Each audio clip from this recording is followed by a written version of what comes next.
Hello, welcome. Great to see everybody today. I want to welcome you to our session where we're going to share a bunch of information around how you can really nail your marketing efforts, your selling efforts, and really create products that are easy to sell profitably so you can maximize your profits. So I want to welcome everybody. Hello, it is Shondell here from Life Puzzle, where we believe that sales is the number one life skill. And I want to share with you today around how you can create products that are easy to sell profitably so that you can maximize your profits and get the most amount of sell through for the least amount of effort. Now, some of you may be sitting there thinking to yourself, oh yes, that sounds like a great idea. It's easier said than done. But really what we want to make sure that you're doing is getting 3 results out of this: that you stop eroding your profits by selling products that perhaps are less valuable, where you might be big and confused about the profitability. We want to really make it easy for your sales team, for those of you that are founders that have a sales team, or if you're trying to grow a sales team and scale your business, we want to make it easy for your salespeople to communicate the value that is present and to be selling the right products that add the right kind of profit to your bottom line. And really, overall, when people have great clarity, what it is it helps to improve morale.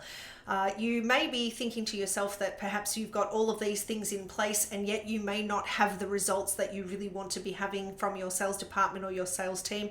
And if that is you, then this is definitely the session for you as we go through a number of different things that you can do in order to really maximize your profits and ensure that you're getting the best result for the efforts that you're putting in. So let's get into the session today, guys. I want to take you through the 80-20 principle, creating products that are easy to sell profitably. And so as we get into today's session, I think many of you have probably heard about the 80-20 rule, and that the 80-20 rule really maintains that 80% of the outputs come from 20% of the inputs or the causes. And so many of you are probably familiar with this. This is called the Pareto Principle. I personally believe that I see the Pareto Principle in just about everything. If you look at your habits in terms of your health and fitness, you'll probably see the 80-20 rule in there. If you look at your business efforts, whether it be through sales or whether it be through customer service or the things that you're doing with your team to build morale, the 80-20 rule is present there in terms of your goals and your aspirations. And so what we really know is that if we look at our outputs, we look at our results, what we put in generally will have a couple of different things that really produce the most results. And so this is the message that I really want to drum home here today. And I want to share a story with you about a transition that actually happened for us here at Life Puzzle. So many years ago, we've been in business for a number of years now, coming up to nearly 2 decades. And when we first started out, we had a particular product offering. And then as we grew, we found that the market was asking for different things. And so as we continued to grow and the market asked for different things, and we had different clients that wanted different tweaks on things, over a period of a number of years, we grew to have a product list that was really, really large. And so, the process of marketing, a bunch of products to a bunch of different people, it takes a lot of effort to ensure that everything's kept up to date and made sure that it's accurate. And so one of the biggest lessons that I learned a number of years ago was that you want to actually narrow the focus to the things that actually are the most successful or the most profitable. And so while we had a suite of different products, and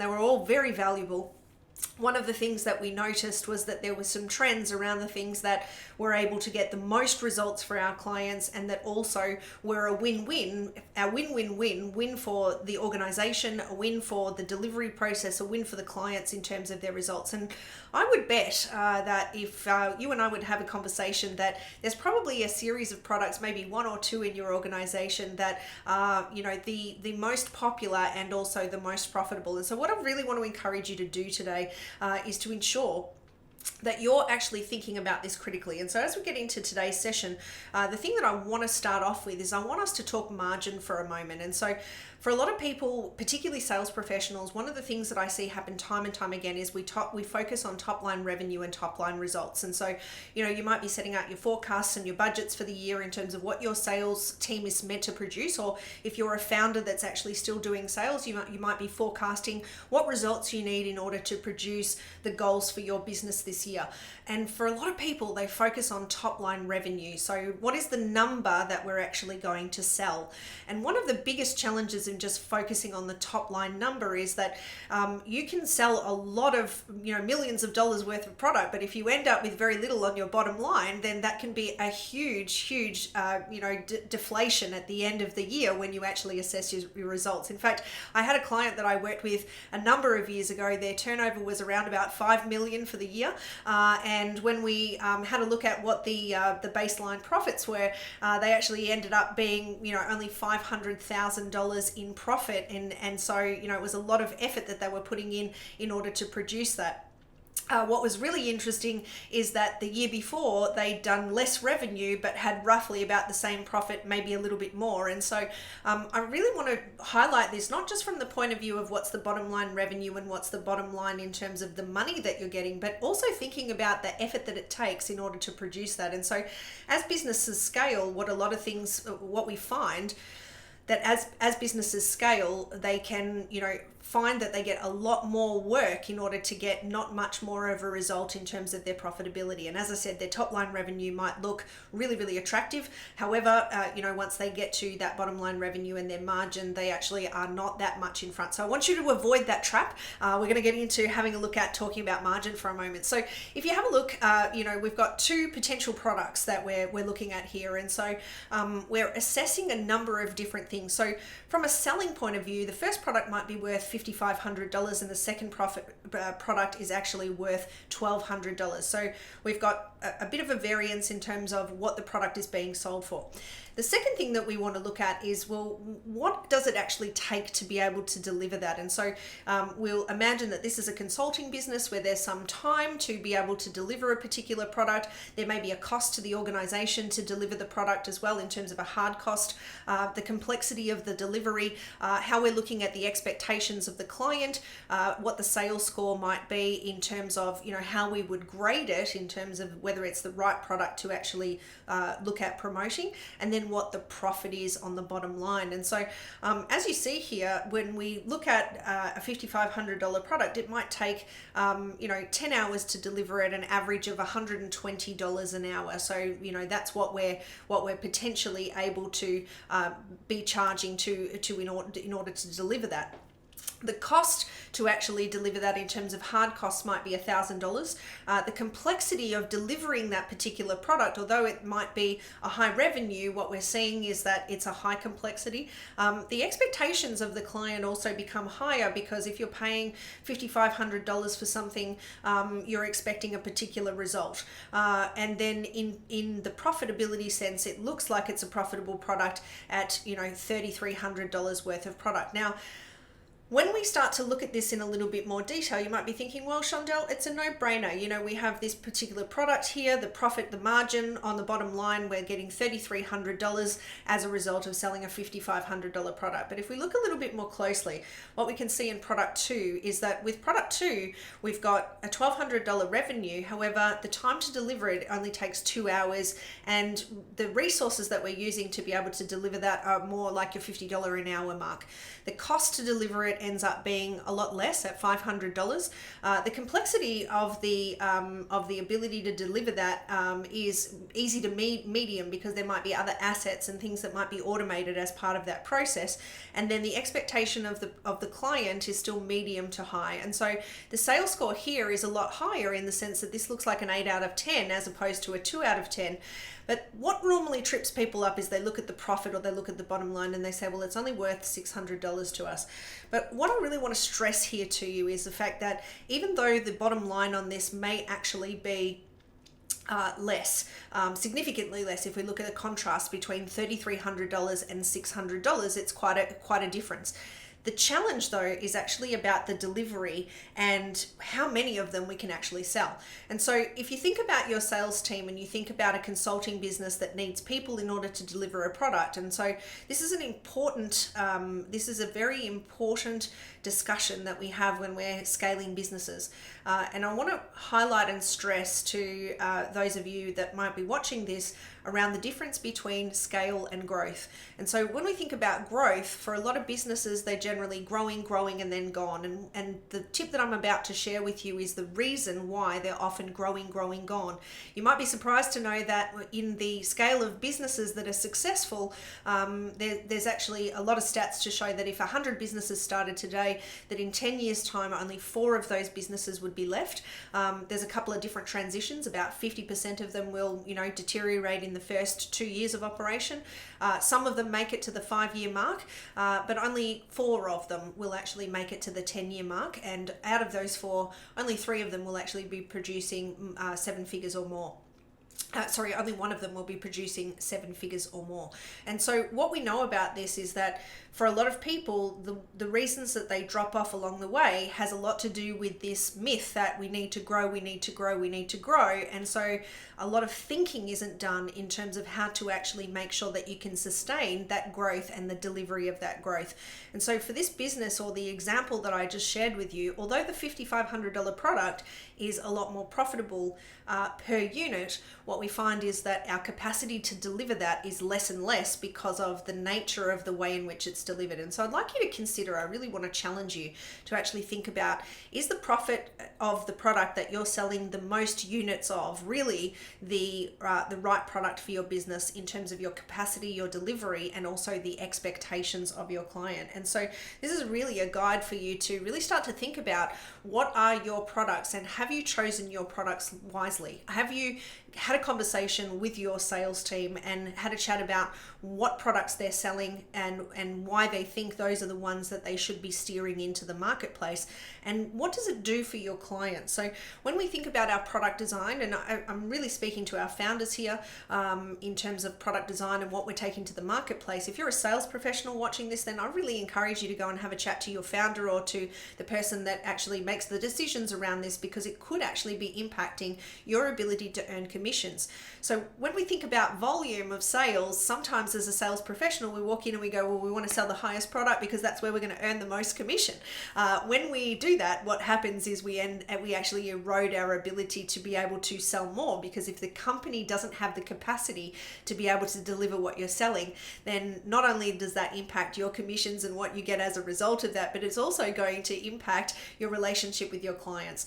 For me, when I was a sales professional, there was something that was extremely important to me, and that was that the company that was delivering the services that I was selling to somebody needed to be able to stack up against the value that I was proposing to them, because at the end of the day, I was the face of that organization for that individual, and if they didn't have trust that what I was saying was actually going to be true and correct, then I felt out of integrity. And so if you're a founder and you haven't considered some of these things, and I really want to encourage you to do some critical thinking around whether you've actually chosen the product that you're taking to market in the correct way. Now, one of the things about the 80-20 rule and ensuring that we are doing more with less, that we're looking at where, the 80% of the results from the 20% of the efforts is going to come from, means that we're going to actually dial down and focus our attentions appropriately on the things that we need to put to market. Now, when it comes to products and getting clear messaging and marketing, if you're just joining us here on the session today, welcome. When it comes to products and marketing, it's really important. I shared a story at the beginning here where, over a series of years at Life Puzzle, we created a huge suite of products that when you've got more than 3 or 4 products, sometimes it makes it very difficult for you to keep across all the marketing, all the initiatives, all the different campaigns that you need to do, and you end up scattering your energy and not having a really clear focus in what you're doing. So as we look at the product suite and the journey that you take your clients on, if you're looking to create that momentum as far as your 80-20 is concerned, what we really want to do is we want to start to have a look at what is the journey that you actually take your clients on. Is there a clear pathway? Is there that clarity in the way that they engage with your organization? Do your sales team have a bunch of sales steps that they're really clear that we move from this place to this place to this place, and that we want the sort of volume that we need to? Do they know their ratios? Do they know their conversions? And so in our Confident Conversion sales program, which is 90 days to more cash, more clients, and more impact, we talk about the product suite and the journey that we take our clients on. And so a lot of the time people need something that they can actually get a convincer on. And so they enter into what we sometimes call a prelude product or an introductory product. And so if you're in your business and you've got a particular core product that you want to direct your focus and your attention to, do you have an introduction product that people can, build their buyer safety with you? So it might be a lower value entry where it seems risk-free for the person to be able to get involved, and we have some stats around what sort of price points these things are, and I'm not going to share that today because I know we have a lot of different people watching from different industries, and so there may be different nuances depending on what your core product pricing is. But what we're looking at here is really, is it an entry level or a step in the door in terms of how they can engage with you and get a sense of what it's like to work with you. So after the prelude product, what we generally have is we have the core product, which is the main product or the main service that you want to champion throughout your business, where a majority of your clients will actually sit. And this is obviously a high value core product. It's where you can really deliver some of the best value that you can to your audience and your clients, and you really want to make sure that this is the most profitable product. And so as we come back to looking at margin and what we talked about margin here, in this organization we might look at and say, well, the $5,500 product is actually more profitable on the bottom line. However, when we start to assess it at a deeper level, it's not really that profitable because we can only have capacity to deal with and to sell a certain amount at a particular time, and that journey then has an end, which one client needs to actually end that journey before we can bring on another one. And so I think one of the things that business owners and sales professionals miss is they often go for that top line revenue and that dollar amount, and they go, wow, this is amazing. If I sell all of these, this is how much commission I can earn. Yet when we look at it in terms of what we can actually deliver and our work in progress, we probably have a limitation in terms of our capacity. So looking at that client journey and the product suite, we really want to ensure that if we have a core product that has a beginning and an end, that we also have a momentum product. And the tip there, many of us have heard this before, and that is that it costs a lot more to get a brand new client than it does to actually have an existing client, that you have another product to offer them to really help them on their journey and what's the next step of evolution for them. So as we look a little bit more, I want you to highlight and have a look at your core product. Now, some people might just have one core product. So for those of you that might just have one core product in your business, then you might start to actually have a look and see what are the levels of service. And so for some people, given the nature of the services and the products that they provide, they may have one core product, but there's different levels of support. And so you've seen it before when you buy software, generally there are levels of the particular core product. You might have and see it expressed as, silver, gold, and then bronze. And, what you really want to ask yourself the question is, I beg your pardon, silver, gold, and bronze, or we could have silver, gold, and platinum in terms of the level of support or the level of engagement or what they get for that. So a really great exercise to be able to have a look at your profitability and creating products that are maximizing your profit is to actually do an assessment of your core product and figure out what are all the inclusions that you actually have as part of your service offering. And if you don't have a clear journey as far as a prelude product or an introductory product that then leads into your core, what you might like to do is actually look at your core product and look at splitting that up into levels so that people can have an experience of buying at different price points and different support levels, which then also gives you an opportunity to start to have a look at your capacity and how you can add more space in your sales pipeline to be able to serve more people. And particularly if you're a sales professional working for an organization, how you can ensure that you can continue the selling process and earn commissions based on the organization's ability to deliver that product. So the bottom line here is that there are two key factors that will really help you with this. That is to choose which product you actually want to invest in. If you have more than 5 products, then probably your energy is scattered. and if that energy is scattered, then that's a lot of data to keep across. It's a lot of product knowledge and updates to keep across. For your sales professionals, they'll often be confused. We had a really interesting situation that I'd love to share with you where a couple of weeks ago we did an in-house training, a custom training event, and we had a number of sales professionals in the room. And we did a few role plays. I know some of the salespeople are cringing out there. It's like, I don't like role plays. One of the things that I really enjoy about role playing is the fact that you get the opportunity to really, test and experience something with actually no consequences, because you're not doing it on a live client or potentially blowing a deal. So here we were in this training environment, and we had a bunch of sales professionals, and they were doing role plays, and they were totally capable of selling this particular product. They were doing really well with it. And then we switched to another product, and what we noticed was a hesitation. And that hesitation came from the fact that they didn't feel like they had the clarity that they needed. And because they didn't have the clarity, then they were hesitant to be able to ask, to be able to promote that, for fear of getting it wrong. And so, if you think about having too many products, what you're doing is potentially confusing. And we've all heard the saying that when you confuse, you lose. And so where you're going to get the most return in your product, is it the most profitable product? And knowing your numbers in this process is a really, really valuable experience, because then you're doing that critical thinking. And ultimately what we're saying is just come back to this model here that we shared around looking at your products and stacking them up against each other in terms of time to deliver, the cost to deliver the experience, the complexity of the client experience, whether that's the complexity of delivery, the complexity of the product, the complexity of the client problem. So looking at that complexity actually plays a role in terms of whether or not we can deliver that easily. And I'll explain a really important point for you in just a moment, which will help you understand why that complexity score is actually really important to take into account as part of this equation.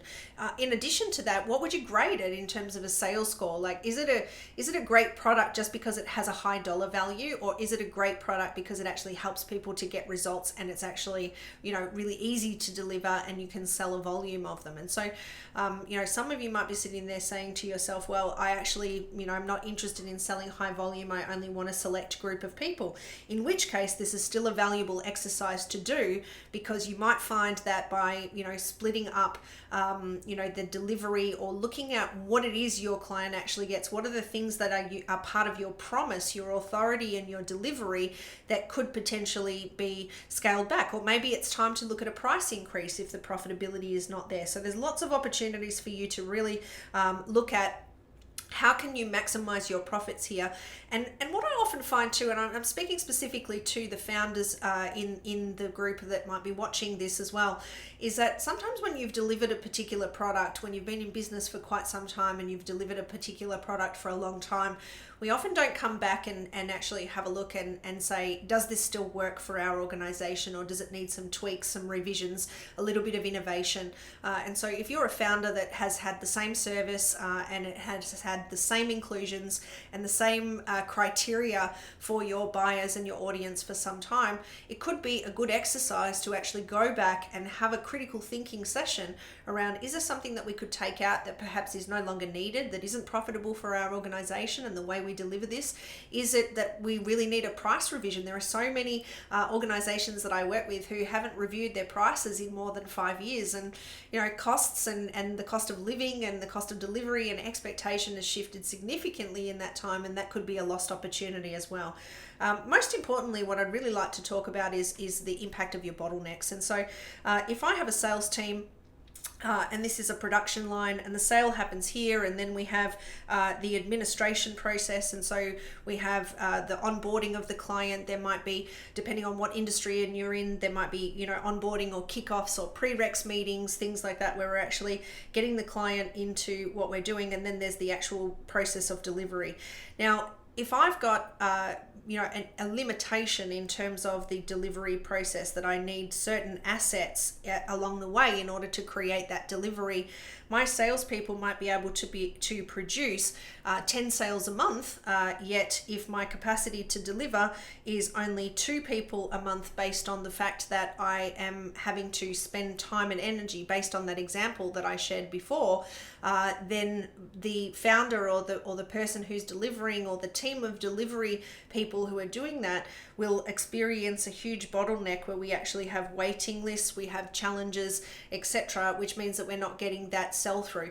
One of the biggest challenges when it comes to bottlenecks in sales is that generally your buyers, once they're in a position where they're ready to buy now, often there's a sense of urgency, and if you can't deliver when they're ready to make that yes decision, sometimes what will happen is their urgency will force them to go other places.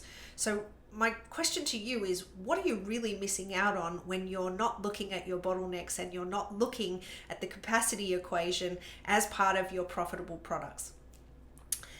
One of the things that I really want to highlight here is that for some people, they end up being too close to this equation. So my final parting thought to you is that if you have a team of people that you work with, then this is an excellent exercise to sit down with your team and actually say, look, what is the stages of the sales cycle on this particular product? How long does it really take us to deliver? And particularly if you have a team and you have different departments that are part of the delivery of that. So we shared in the bottlenecks that, the salespeople bring it in. And actually there's a step before that. we have the marketing team bringing it in, then the salespeople will nurture the relationship and bring it to the sale.